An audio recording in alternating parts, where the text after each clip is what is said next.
Et bonjour à tous, je suis ravi de vous retrouver aujourd'hui. Aujourd'hui, je vous retrouve pour vous montrer un petit exercice pour toutes les personnes qui souffrent de cruralgie. Si vous vous souvenez de ma vidéo sur les sciatiques, sur la sciatique plutôt, ça va être à peu près la même chose, c'est-à-dire que le principe, ça va être de venir travailler sur le nerf crural ou nerf fémoral, comme vous voulez, pour venir le faire coulisser, en fait, simplement, enfin coulisser, pour venir le mobiliser, pour simplement venir désensibiliser un petit peu la zone et venir faire tomber un petit peu toute cette douleur et éventuellement aussi l'inflammation qui suit cette douleur-là.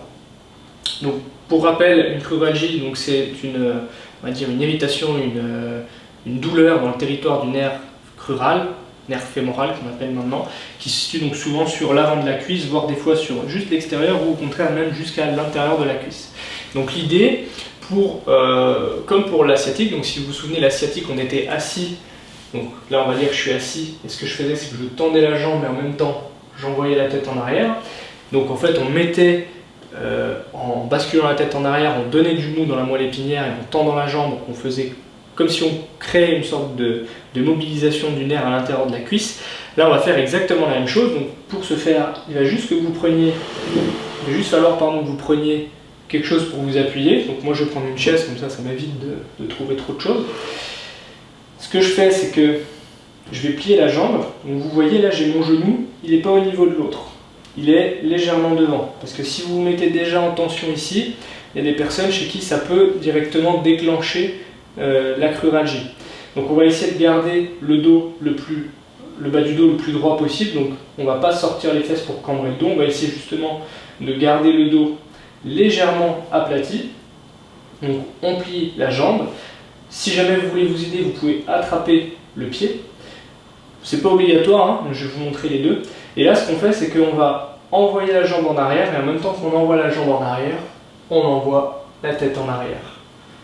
Et on va faire des allers-retours comme ça.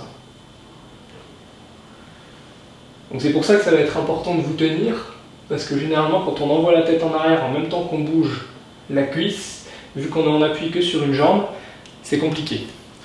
Donc je vais vous montrer la même chose de l'autre côté, mais cette fois-ci sans me tenir la jambe. Hop, donc j'ai le genou qui est bien devant l'autre, donc j'ai mon autre genou qui est ici. Donc là je viens juste mettre le genou bien devant. Et ce que je fais là, c'est pareil. J'envoie la jambe en arrière et je reviens. J'envoie la jambe en arrière et je reviens. Alors combien de fois, pendant combien de temps? Parce que ça, je connais, les questions vont arriver.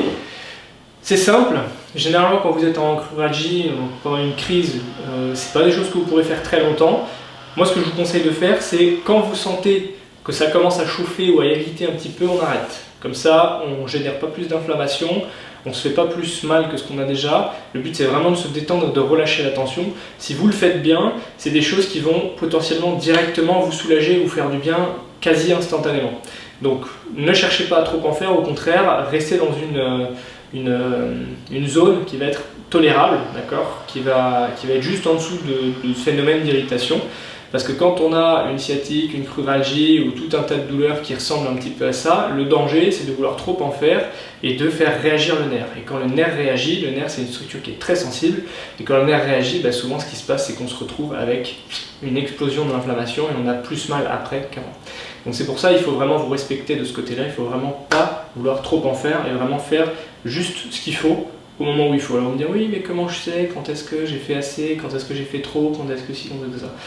C'est facile, c'est facile. Est-ce que quand vous arrêtez, ça fait plus mal ou moins mal? C'est pareil pour l'amplitude. Si, quand vous faites ça, vous êtes crispé, vous n'y arrivez pas, ça sert à rien. Si votre amplitude, elle est comme ça, moi, ça me va.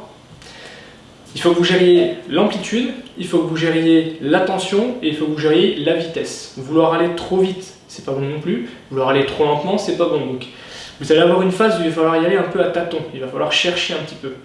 Je ne peux pas tout vous donner sur un plateau, il y a des choses aussi que vous allez devoir explorer, il y a des choses que vous allez devoir trouver par vous-même, parce que on est tous un peu différents et moi j'ai pas la recette pour tout le monde, j'ai la recette pour personne d'ailleurs. C'est vous qui allez aussi trouver votre recette, moi je suis juste là pour vous guider un petit peu, vous donner un petit peu les clés et après ce sera à vous d'aller ouvrir les portes. Donc voilà. J'espère en tout cas que cette vidéo vous aura plu. Dans les commentaires pour réagir comme d'habitude, il y a toujours le petit formulaire pour me laisser vos suggestions, vos idées de vidéos, s'il y a des thèmes que vous aimeriez que je traite.